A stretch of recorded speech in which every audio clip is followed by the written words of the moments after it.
You movie buffs probably remember the movie Fruitvale Station.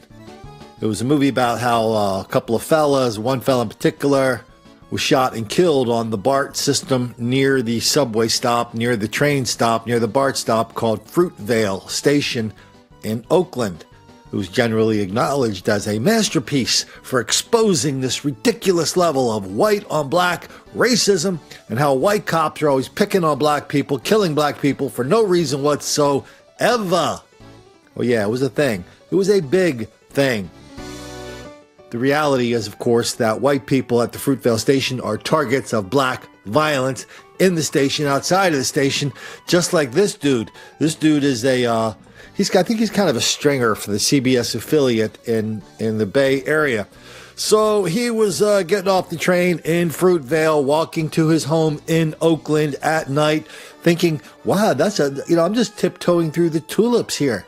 This is a very safe community. I know that because all my friends tell me that there is no difference between white crime and black crime, and anybody who notices, well, they've got a big problem. Yeah, that's the kind of stuff that's on his Facebook page and Twitter feed after telling people that he was the victim of a robbery that turned out to be a huge kind of robbery spree.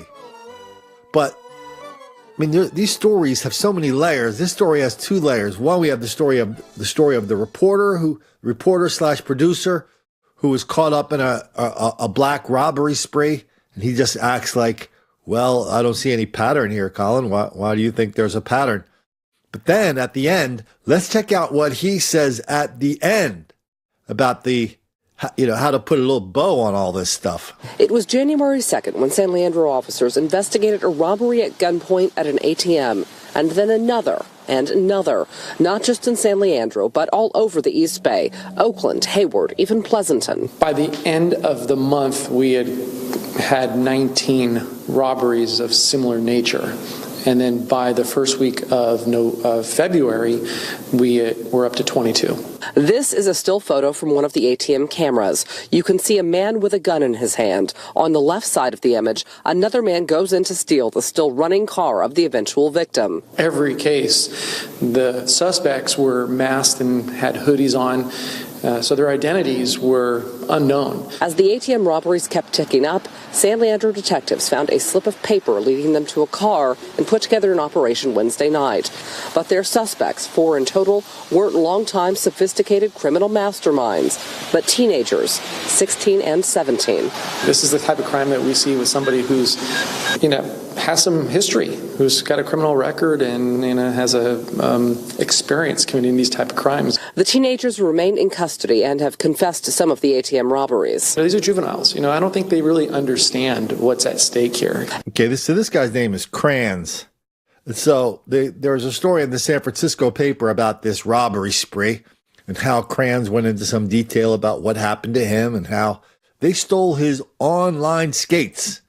Don't do that, people. Anyway, here's how they wrapped up the story in the San Francisco Chronicle. Krans, the reporter, said what he wants most of the situation, now that he's gotten his belongings back, is to meet the teenagers who committed the crimes. If anything, I want to meet the kids to find out their situation, like, how did you get into this situation where you felt like you needed to do this, ? One of the lieutenants told me that they hope these kids can get the resources that they need to kind of hopefully straighten their lives out. Wow. Marla Newbern used to talk about a book called Pathological Altruism. How people that are killing themselves by trying to be nice in a situation that doesn't call for people being nice. If you are robbed with people carrying a gun, the rest of the community is counting on you to step up and put them away so they don't go around putting that gun in anybody else's face. And all you can do is sit around here and forget all the other victims. Look, listen, if you want to go out and commit suicide in Fruitvale, go ahead. Nobody's going to care. But what about the other victims? What about the victims in the future? You're so worried about getting the kids some resources. You really think that's what it was? You really think that's what it was? Do you suppose the fact that there are so many fools like this guy Brian Krans out there ready to be in denial, deceit, and delusion about this level of crime and violence, do you think that contributed to the problem at all? If you read the comments to this article at on their website, you will see that anytime anybody says, hey, I think I noticed all the crime in this area is being committed by a bunch of black people, oh no, that person is shunned, scorned. And everybody assures everybody else that no, this is not a black thing. There are lots of bad white people and Samoan people and Hispanic people out there as well. Let's take a look. We already did a story of this one other crime down in Memphis. It just happened just in Nashville a day or two ago. A bunch of the fellas killed a white guy from Pennsylvania. He went down to Nashville to do his country rock dream.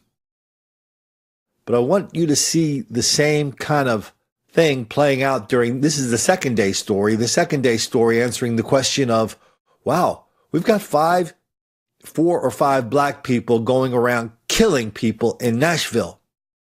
Does anybody give a damn about that family? No. The family of the dead kid? No. If they did, they wouldn't be saying stuff like they said in this video. We start tonight with new information on that deadly shooting. News Channel 5's Brandon Marshall spoke with community activists and asked what can be done to stop violent crimes in our city. 5 juveniles charged with murder of an innocent man. The families on both sides of this deadly shooting all emotional. And no one in our community seems to have the best answer on how to help our city's youth.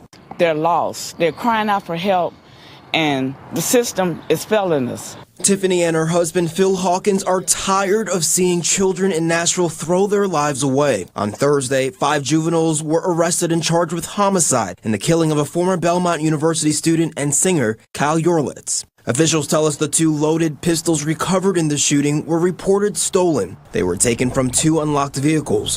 One vehicle was stolen Wednesday, the other stolen last year. It's unclear how the juveniles got both guns in their possession. It's heart-wrenching. It's very heart-wrenching right now because we know what we need to do. It's not being done. Unless it come to your house, you're not being involved. Hawkins says kids need more love and more restorative justice resources to help them. These kids they go to juvenile overnight, 24 hours. It's not enough. It's not enough. They repeat offenders. We need to do something about that. You got to make tougher laws. It's just what it is. The mother of 16-year-old Aquarius Wright told News Channel 5 her son was at the Juvenile Justice Center Wednesday night before the shooting for running away. She was asked to pick him up or she would be charged with child neglect. Like the mother said, she reached out. They sent him home. But yet still he go commit this crime and they still blame her. You know, there's only so much we can do. Sometimes prayer and condolence to the families, both families, because it's a bad situation. So now it's all about the kids. Did you notice the moral equivalence between the kids, the victims, and the perp? Oh, I feel sorry for both families. Come on, man. You are making the kids equal to the perp. The kids are victims. What are they victims of? Well, they're victims of some kind of white society that didn't give them the resources. Please, sir, I want some more. And so they had to go out and grab a gun and go out and kill white kids. Wow, that makes the kids, the people who killed the white kid, that makes them the victims. And since the victim is white, that makes him the perpetrator because he somehow is part of a system that has been depriving these kids of the resources to get what they want. So they won't go around killing people. And the fellows will tell you that, oh yeah, well, he might not have directly believed in that system, who knows, but he benefited from it, so it doesn't really make any difference. He is to blame. If you benefit from a system of white racism that's 4 million, billion, trillion years old, and you're part of that system and you are responsible for that system. Yeah, that's how this crazy thinking goes. That's how this crazy convoluted thinking goes. That's how people are winding up dead in Nashville, guns stuck in their face in the streets of San Francisco, and everybody just looks at each other like, wow, we've got to get those kids some more midnight basketball, or else those black kids are going to get very angry.